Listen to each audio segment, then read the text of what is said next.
memenuhi pasaran itu. Dan itu yang paling sederhana lah. Dari data yang saya dapatkan ini, Indonesia memiliki badan riset atau yang singkat BRIN, BRIN ya Bu ya. Kemudian kalau masalah soal dana, katanya memang anggaran riset di Indonesia baru 0,25% dari produk domestik bruto atau PDB, sehingga kalau dinilai itu menjadi hanya 30,78 triliun. Di dalam ini hitungannya sangat kecil, karena idealnya menurut UNESCO anggaran riset di Indonesia harusnya 1% dari GDP minimal. Itu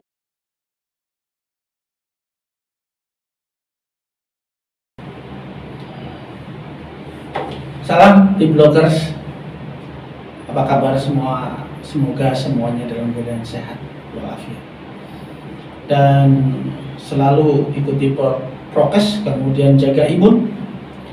Dan pagi ini di studio kita kerawan tamu dari kampus, dari akademisi yang akan ngobrol tentang bagaimana peran riset atau penelitian teman-teman dosen di kampus bagi pembangunan bangsa ini. Judulnya memang agak ini judulnya peran penelitian bagi kesejahteraan masyarakat. Tapi itu baik. Hadir di studio ini Ketua LPPM Universitas Widya Mataram. LPPM singkatannya apa? Lembaga Penelitian dan Pengabdian Masyarakat. Lembaga Penelitian dan Pengabdian Masyarakat. Itu beliau adalah Dr. Oktiva Anggraini SIP SPD MSI. Akeh menggelar, kita sinau kapan? Administrasi. Baik, selamat pagi Bu Okti. Panggilan Bu Okti. Salam di blogger itu. Nah, Bu Okti ini apa ya? Kembali kita ngobrolin soal kampus, soalnya begitu banyak permasalahan di Indonesia yang ternyata memerlukan basis penelitian yang menjadi bahan untuk pengambilan keputusan. Sebagai contoh saja, ketahanan pangan kita saja, itu padi itu bisa nggak dikembangkan menjadi lebih supaya tidak ada ekspor beras. Nah, penelitian dengan varietas itu kan juga sebaiknya memang harusnya dilakukan oleh teman-teman peneliti yang di perguruan tinggi gitu loh. Kedelai, nanti saya minta Bu Okti lah cerita soal bagaimana sih kedelai itu kita harus sampai import segala macam. Memang kita nggak bisa tuh nanam kedelai berkualitas sehingga memenuhi pasaran itu. Dan itu yang paling sederhana lah. Dari data yang saya dapatkan ini, Indonesia memiliki badan riset atau yang singkat BRIN, BRIN ya Bu ya. Kemudian kalau masalah soal dana, katanya memang anggaran riset di Indonesia baru 0,25% dari produk domestik bruto atau PDB, sehingga kalau dinilai itu menjadi hanya 30,78 triliun. Di dalam ini hitungannya sangat kecil, karena idealnya menurut UNESCO anggaran riset di Indonesia harusnya 1% dari GDP minimal, itu adalah 100 triliun. Tapi nanti kita akan bahas itu. Nah, sekarang saya akan tanya ke Bu Okti, bisa menjelaskan Bu, LPPM Lembaga Penelitian Pengabdian Masyarakat. Tentu saja kan anggota-anggotanya adalah sivitas akademika yang ada di kampus, juga melakukan penelitian. Nah, itu seberapa sih Bu intensitas teman-teman dosen yang mengadakan penelitian dan bagaimana sih bentuk-bentuk penelitian yang dilakukan oleh teman-teman kampus Bu? Baik. Terima kasih Mas Dwi, pertanyaannya menarik banget ya, dan prolognya juga cukup panjang, menantang nih. Iya, baik. Memang kalau dirasakan kegiatan dari LPPM ya dalam hal ini ya, secara garis besar itu dimanapun rata-rata ya adalah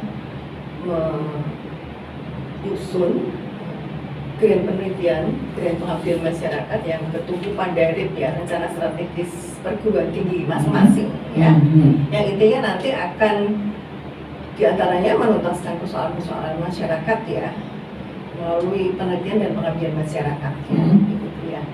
Dan di situ dilahirkan beberapa inovasi dan juga pemerintahan terapan, eksperimen yang nanti sangat dibutuhkan oleh masyarakat di berbagai bidang, begitu ya. Nah, persoalannya kemudian kan kenapa kemudian tidak terlalu terimplementasi di dalam berbagai kebijakan pemerintah, gitu. Nah, ini juga sebetulnya cermin di kita ya, kita mesti mawas diri bahwa ternyata banyak penelitian yang sebetulnya bagus begitu ya, punya prospek ke depan begitu ya, bahkan dijurnalkan di luar negeri, tetapi hasil-hasilnya itu tidak dipakai oleh para policy maker ya seluruhnya, jadi tidak seluruhnya total begitu, tapi hanya sebagian saja gitu. Dan ini kan sebetulnya ya agak kurang pas ya dari sisi pembuatan kebijakan ya, karena pemerintah manapun di era globalisasi sekarang ini, di industri 5.0 gitu ya, pemerintah itu kan dituntut untuk agile, untuk terampil tangkas gitu ya, lincah untuk bisa menyusun berbagai strategi yang itu adaptif dengan kebutuhan masyarakat gitu. Jadi tidak bisa lagi menunggu lama-lama begitu ya, sehingga kalau misalnya sudah ada berbagai hasil penelitian yang bagus, kenapa tidak di follow up atau di follow up dengan dana yang lebih besar begitu ya, sehingga bisa lebih bermanfaat lagi begitu. Nah, yang terjadi kan penelitian itu kecil-kecil dengan anggaran yang juga tidak terlalu besar kalau dibandingkan dengan negara-negara di Asia saja ya, seperti Jepang, Singapura, itu kita sangat jauh begitu ya, apalagi negara-negara maju ya. Nah, tetapi 2 dekade terakhir memang sebetulnya anggaran pemerintah dari Kemendikbud dulu ya, namanya itu sudah cukup lumayan besar ya, artinya dari sisi dosen lebih sejahtera, ada Senros, kemudian dari sisi peneliti juga anggaran diperbesar, kemudian perhatikan dalam outputnya, dalam hal ini jurnal, kemudian juga bagaimana itu implementasinya di masyarakat, artinya kerjasama dengan swasta, pemerintah, bahkan CSR itu sudah lebih di plotting lagi secara rigid begitu. Banyak program-program baru, bahkan dengan adanya BRIN ini hampir semua peneliti di setiap departemen itu akan nyatu nanti ya dengan di masing-masing kementerian itu ya. Kementerian bersatu di bawah BRIN itu, dan nanti modelnya seperti bisa berkantor di mana saja, yang penting outputnya begitu ya. Dan sekarang ini memang sekali lagi pemerintah itu khususnya ya dalam mentargetkan penelitian tidak hanya berwujud laporan, tapi juga bentuknya jurnal. Itu adalah sebetulnya antisipasi dari pemerintah untuk lebih meningkatkan kualitas ya penelitian kita. Dan per 2010 sebetulnya ada kebijakan bagus dari pemerintah yang waktu itu agak wow mengagetkan lah bagi dosen maupun peneliti, bahwa kita itu harus menjurnalkan di jurnal internasional begitu. Waktu itu heboh ya. Tetapi dengan kebijakan itu ternyata kita bisa menyalip Malaysia, menyalip beberapa negara yang tadinya di atas kita begitu. Artinya sebetulnya peneliti kita itu kalau di-push begitu ya dan dikondisikan, itu dia menghasilkan sesuatu yang bagus. Sekarang begini, saya tuh tadi menggarisbawahi bahwa yang pertama ada kata kuncinya adaptif untuk masyarakat, dengan persoalan masyarakat. Dan yang kedua, saya kok tadi mencatat ada policy maker. Jadi artinya ketika penelitian dibuat dan tidak dipergunakan dengan maksimal oleh policy maker, itu policy maker kita artikan sebagai pemerintah saja ya, katakanlah birokrasi lah. Dalam arti luas. Dalam arti luas. Nah, maksud saya begini, ketika itu misalnya saya nih meneliti soal jagung, kan bisa tuh meneliti soal jagung. Nah, kemudian ketika hasil penelitian saya bisa menghasilkan katakanlah peningkatan produktivitas jagung gitu. Tapi kok itu tidak diterapkan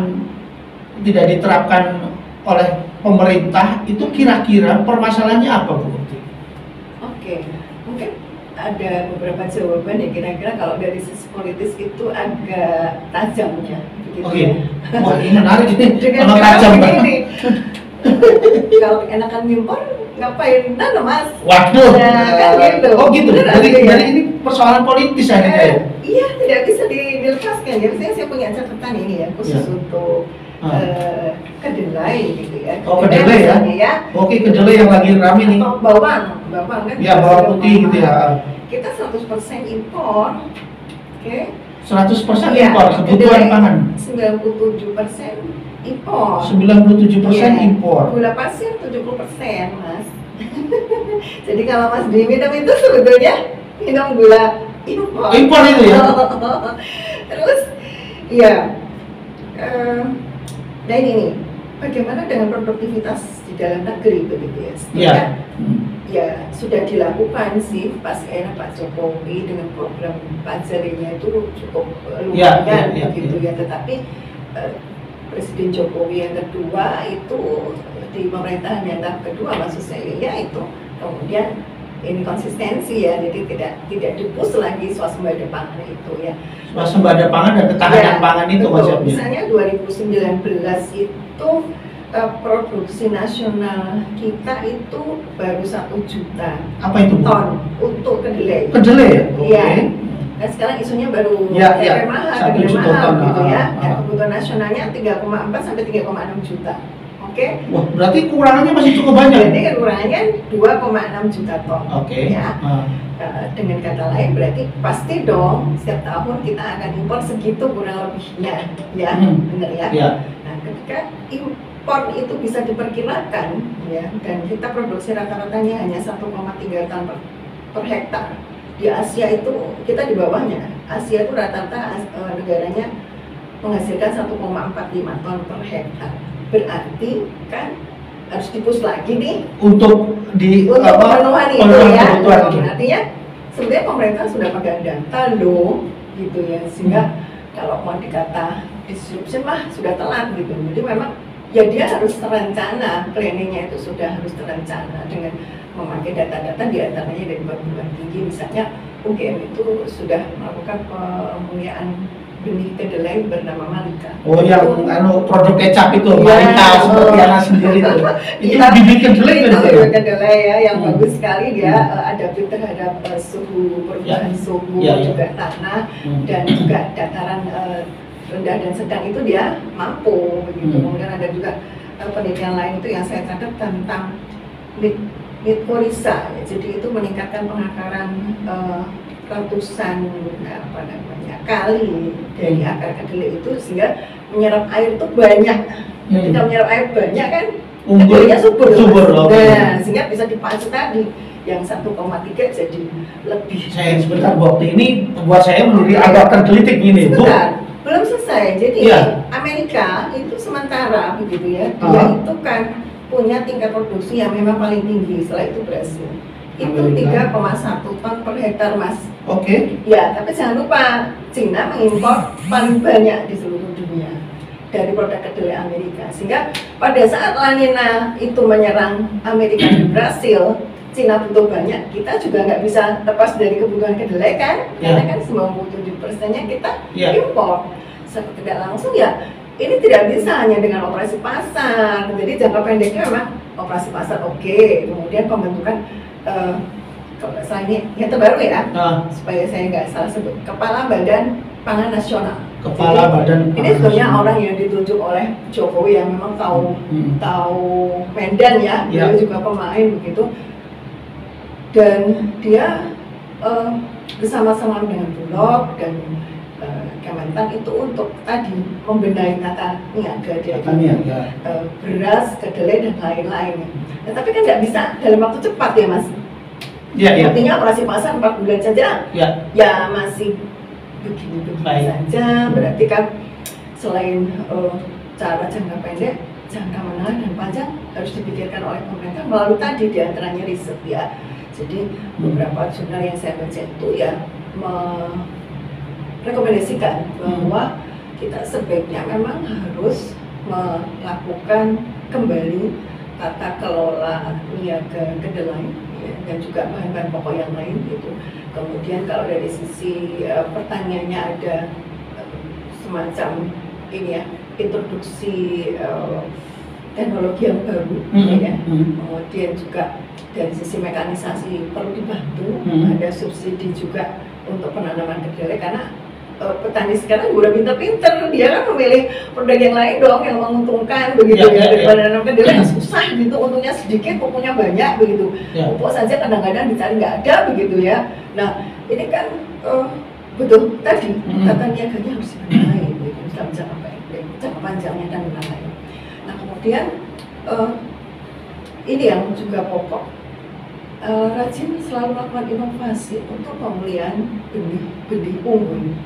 Saya coba bandingkan ya, misalnya Thailand, India itu melakukan itu dan melakukan apa? Thailand. Jadi tidak pemulihan benih itu, jadi terus dikembangkan. Tidak hanya bahan pokok ya, misalnya kayak buah itu di Thailand, hampir setiap tahun Raja Thailand itu melombakan siapa petani yang bisa menghasilkan benih yang terbagus, yang itu nanti akan diproduksi besar-besaran untuk Thailand. Sehingga ada semacam subsidi juga reward ya bagi petani yang berprestasi. Iya, saya tertarik dengan kata Bu Okti ini adalah pemuliaan. Nah, kita kembali ke soal riset sebagai contoh kedelai saja lah. Nah, ketika Indonesia sudah bisa, apakah teman-teman di kampus nih, dari kampus itu sudah bisa meneliti varietas kedelai unggul, kemudian bagaimana mengembangbiakannya sehingga persoalan impor, persoalan ketergantungan 97% itu bisa nggak teratasi dengan hasil riset dari teman-teman? Sebetulnya sudah Mas, cuma itu tadi ya, ada kan tadi ya jawaban simpelnya kalau akan impor ngapain harus? Emang harus lebih murah ya? Ya tidak hanya lebih murah. Soalnya kan saya positive thinking saja positive thinking artinya dari angka tadi lah. Berarti pemerintah sebetulnya bisa memperkirakan ada kekurangan sekian yang harus di-push. Nah, caranya bagaimana begitu ya? Ada jurnalnya mengatakan bahwa banyak sebetulnya perhutanan sosial itu yang bisa difungsikan. Karena di satu sisi sawah kita itu kan beralih fungsi Mas. Jadi selain petaninya kita masih petani gurem, bukan petani yang seperti Amerika yang hektaran begitu. Kita pakai 0,2 hektar saja begitu ya. Petani memang petani gurem, sehingga dengan kata lain kalau bukan pemilik lahan, pastinya dia akan berusaha untuk sekedar survive dengan produk yang memang aman. Ya kan, padi misalnya, benar nggak Mas? Kemudian komoditas lain yang lebih menggiurkan kalau petani-petani muda sekarang begitu ya. Ya mulai dari tanaman hias atau apa begitu ya, sehingga memang itu harganya lebih menjanjikan. Ya. Nah, lalu bagaimana soal kedelai lagi, balik misalnya ke kedelai tadi ya. Nah, ini kan harus juga dikembangkan. Sebenarnya kalau ditanya pekerjaan ini apa? Oh sudah, jadi ada beberapa kacang-kacangan itu seperti koro dan lain-lain itu yang memang dikatakan istilahnya substitusi kedelai. Cuma kemudian ada isu lain, isu preferensi dan rasa. Jadi sama dan gila Mas, kalau makan kalau tidak nasi itu kayaknya nggak enak. Jadi kalau nasi yang tiruan itu gimana gitu ya, sama juga dengan kedelai. Beras apa gitu ya? Ya, diganti dengan koro, diganti dengan kacang-kacang yang lain itu masyarakat kita belum adaptif atau rasa kesukaannya itu ya, taste-nya itu belum dibiasakan. Nah, inilah PR kita gitu ya dari Kementan itu untuk tadi melakukan pengenalan bahwa sebetulnya kacang-kacangan yang lain itu gizinya juga tinggi, seratnya juga oke gitu. Kenapa tidak kamu konsum gitu? Karena kan di luar negeri itu sudah dilakukan tempe itu berbagai macam bentuknya, tidak hanya kedelai gitu ya. Bu Okti, ini saya menjadi tergelitik ini. Pertanyaan kritisnya gini. Kalau sudah ada hasil riset dari teman-teman perguruan tinggi, dari dosen, baik mengenai kedelai, mengenai kacang-kacangan, mengenai misalnya beras atau padi atau yang lainnya, yang soal kebutuhan dasar pangan itu. Jadi artinya kan teman-teman perguruan tinggi sudah mengeluarkan melakukan itu. Kemudian pertanyaan saya adalah mengapa hasil riset ini kok tidak dipakai sebagai bagian dari policy pemerintah dalam menghadapi persoalan pangan? Kan begitu. Misalnya begini, pertanyaan saya begini Bu Okti, mungkin bisa dijawab. Pemerintah itu berpihak ke siapa? Oke, itu jawabannya bisa panjang ya, tetapi bahwa kalau dari segi dari sisi akademisi itu pemerintah sebetulnya berpijak kemana ini gitu. Tapi sebelum saya jawab mungkin akan lebih sedih lagi Mas Dwi ketika melihat hasil penelitian kita itu digunakan negara lain, dibajak oleh negara lain ya. Jadi banyak loh gitu. Jadi maksud saya ingin menyampaikan bahwa inilah kenyataannya begitu ya. Jadi sebetulnya sekali lagi banyak sebetulnya riset-riset yang cukup bagus, tetapi oleh policymaker itu tidak seluruhnya dipakai ya, dengan berbagai pertimbangan kan. Kalau kita melihat suatu policy ekonomi tidak murni seperti itu ya, pasti ada di balik itu seperti dua mata uang kan. Kalau peristiwa ekonomi politik itu satunya ekonomi, maka di baliknya itu adalah kepentingan politik ya. Jadi bahwa kita tahu pemerintah ini kan kolaborasi ya, gitu ya. Jadi artinya ya masih tadi ya berbagai kepentingan kapitalis, pertemanan, ini kan masuk jadi referensi mereka. Jangan-jangan, jadi ada asumsi ini asumsi saja, jadi bukan sebagai statement asumsi. Jangan-jangan kecilnya dana penelitian itu berkaitan dengan itu tadi, dengan kepentingan itu sehingga tidak, sehingga kan kita kecil nih katakan, walaupun kita dana penelitiannya kan kecil, tapi kita sudah dari kampus itu dengan konsep tridharma perguruan tinggi itu sudah bisa memberikan hasil-hasil penelitian yang sebetulnya bisa dikembangkan untuk membantu kesejahteraan masyarakat. Even walaupun dana penelitiannya dianggap kecil. Pertanyaan saya kan jadi agak suspicious ini apa ya, semacam skeptis ini. Ini jangan-jangan dana kecil ini memang supaya kita tidak bisa meneliti dengan menghasilkan sesuatu dengan yang itu, Bu. Ini jadi pertanyaan penting, Bu. Kalau di kampus itu, dosen-dosen itu sebetulnya putus asa nggak sih, Bu, dengan dana penelitian yang ada itu? Iya, kalau putus asa tidak ya, karena sebetulnya dosen itu kan melekat di dalam dirinya tugas tridharma ya. Jadi mengajar, meneliti, kemudian mengabdi.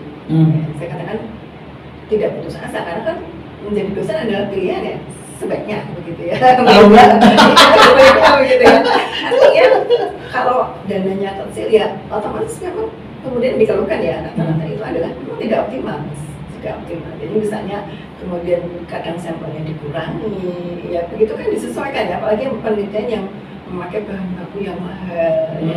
Penelitian eksperimen, penelitian lab itu kan nggak bisa ditawar gitu ya. Jadi penelitian sosial ya saya tidak mengatakan bahwa itu murah, tetapi itu kan masih agak cukup terjangkau. Tapi kalau sudah lab itu sudah harganya fix gitu ya, nggak bisa di kotak-katik lagi gitu. Sehingga kalau jumlah sampel kurang memenuhi ya nanti akibatnya ya validitas data dan reliabilitas penelitiannya kita patut ragukan. Oh gitu ya. Jadi bergantung juga ya. Iya, makanya pemerintah 10 tahun terakhir ini sudah sebetulnya merancang suatu program kerjasama dengan swasta, pemerintah daerah maupun kampus. Dalam arti ya kalau bisa penelitian-penelitian terapan itu bekerja sama begitu ya, sehingga dana dari pemerintah itu sekedar stimulus ya, hanya bisa dihitung sendiri kan Mas, jadi berapa dosen yang mampu mencari itu ya. Jadi persoalan dana adalah yang kesekian, persoalan yang lain adalah juga kualitas sumber daya manusia dan materi dosen juga tidak merata. Jadi digambarkan di sini jangan hanya Jawa ya, maksudnya ada beberapa sorotan yang memang terjadi kesenjangan antara tadi ya, kualitas dosen di daerah maupun di pusat itu memang sangat berbeda ya, sehingga perlunya itu tadi ya dipush untuk ya entah pendidikan formalnya ditingkatkan, kursus-kursus maupun pengayaan terhadap penguasaan metode penelitian. Namanya pandemi begini ya, pandemi kan tidak bisa tidak ya, tetap harus tridharma. Tapi gimana caranya? Nah ini kan harus dikuasai berbagai metode untuk bisa tadi ya mendekatkan hasil riset kita kepada masyarakat. Nah, tadi Bu Okti bilang pandemi, saya jadi berpikir kita kan punya berapa kampus banyak ya Bu di Indonesia ya, yang bagus-bagus juga banyak, katakanlah dalam skala kualitas yang bagus. Cuman ketika pandemi itu kok hasil-hasil penelitian teman-teman yang ada di kampus itu, peneliti di kampus kok belum kelihatan ya untuk mengatasi pandemi. Kan kebanyakan masih didominasi oleh peneliti-peneliti dari mungkin di luar negeri lah, katakanlah mengenai soal serumnya, mengenai soal serum, kemudian vaksinnya, mengenai soal terkait penelitian COVID itu sendiri gitu. Itu sebabnya apa kira-kira? Apa anggarannya karena di relokasi apa gimana? Ke anggaran, tapi sebetulnya dari aksi-aksi perguruan tinggi ya, cukup banyak yang patut diacungi jempolnya. Artinya seperti UGM itu sikap, juga beberapa PTS di Jogja, di Mataram juga melakukan. Jadi bentuk-bentuk aksi yang kepedulian kepada sosial itu dilakukan begitu ya, tanpa harus dikomando oleh negara begitu. Jadi bergerak atas dasar tadi tridharma. Dan ini suatu model sosial menurut saya ya, kalau dalam teorinya triple health itu, bahwa ini adalah kekuatan yang betul-betul kita punyai untuk menjadikan Indonesia kembali baik lagi di era new normal.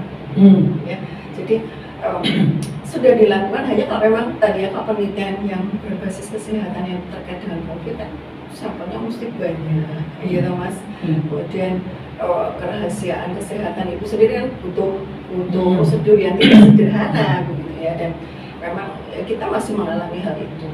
Dan khususnya ya tadi kaitannya dengan COVID memang lebih banyak ke arah recovery dulu ya, dalam arti ya pertolongan yang memang harus betul-betul diberikan ya, dan itu tidak hanya dosennya saja, artinya mahasiswa juga digerakkan untuk menjadi sukarelawan gitu ya. Dan ini kan sebetulnya satu hal yang patut kita acungi ya, selain kajian-kajian lewat daring ya. Waktu ini terakhir mengenai LPPM itu sendiri, ini ada catatan saya adalah tridharma perguruan tinggi itu masih relevan nggak dipakai sampai sekarang ini, atau memang ada missing linknya, atau perlu di upgrade misi-misinya, visi-visinya, atau disesuaikan dengan kondisi zaman? Ada nggak? Kalau menurut saya masih relevan ya, masih relevan. Artinya bahkan sekarang banyak sekali kemudahan-kemudahan teknologi yang bisa mengantarkan yang dulunya sulit begitu ya, dulunya tidak mungkin, sekarang menjadi mungkin begitu. Hari ini kita bersama di sini, dan nanti hasil wawancara ini bisa ditayangkan dan dilihat di berbagai kesempatan begitu. Ini kan suatu juga literasi ya, satu bentuk-bentuk kemajuan teknologi yang dimanfaatkan oleh perguruan tinggi gitu ya.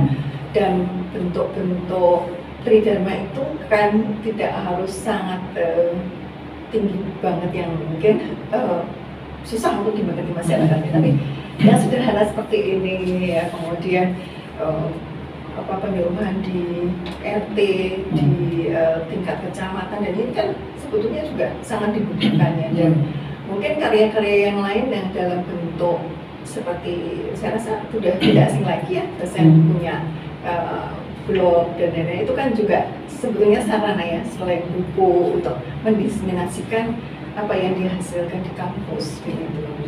Jadi masih relevan, bahkan semakin relevan lagi dengan program Mas Menteri ya, dengan MPKM ya, itu kan supaya ya mahasiswa itu tidak hanya belajar di kampus, bisa tidak hanya mengajar di kampus, tapi bisa memberikan semacam tambahan informasi, pengetahuan, bahkan pengalaman dia, riset dia kepada masyarakat luas gitu, dengan cara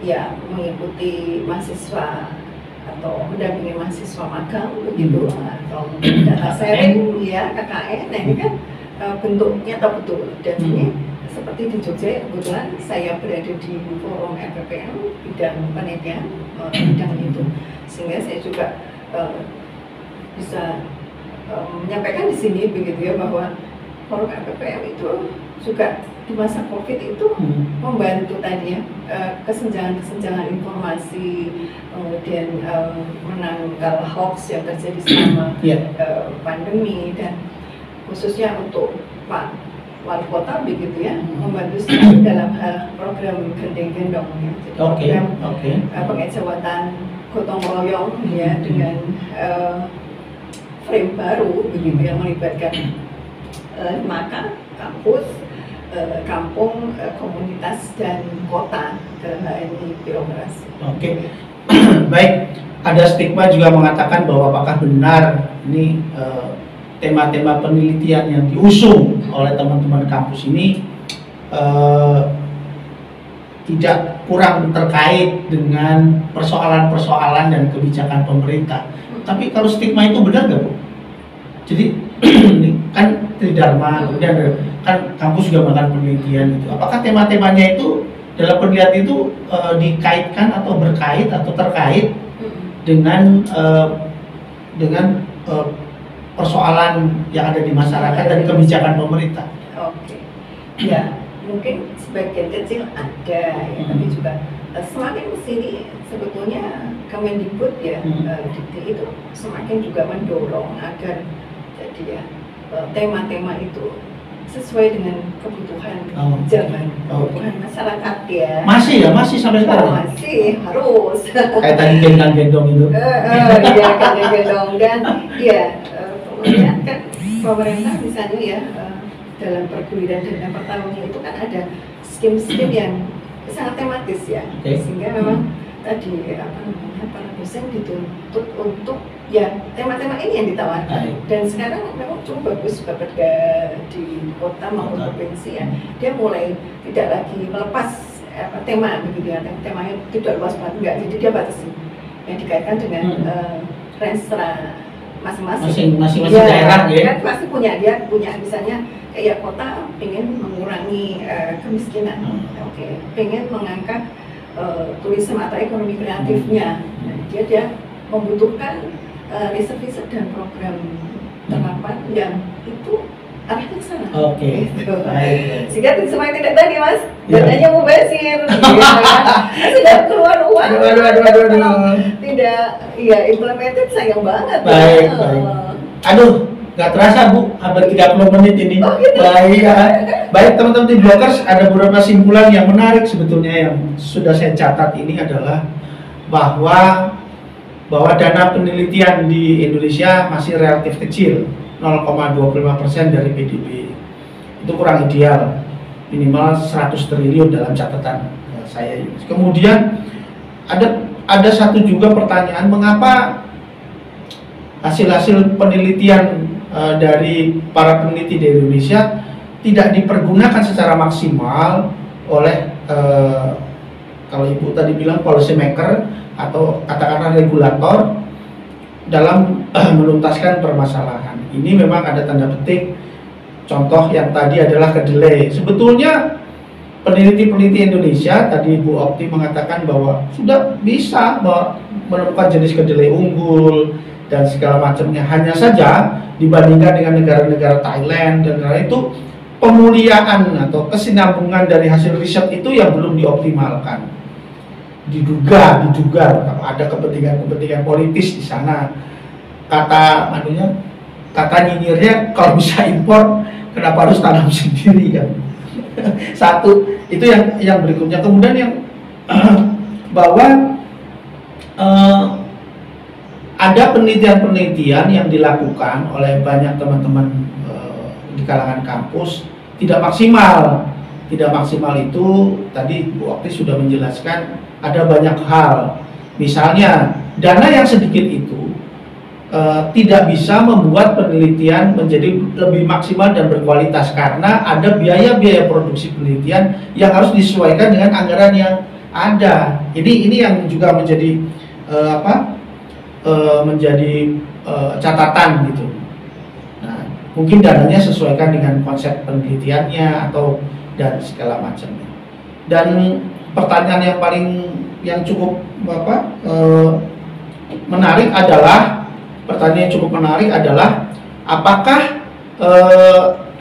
apakah pemerintah akan menggunakan hasil penelitian teman-teman dari kampus atau teman-teman yang lain sebagai bagian dalam pembuatan kebijakan, ya tuh Bu.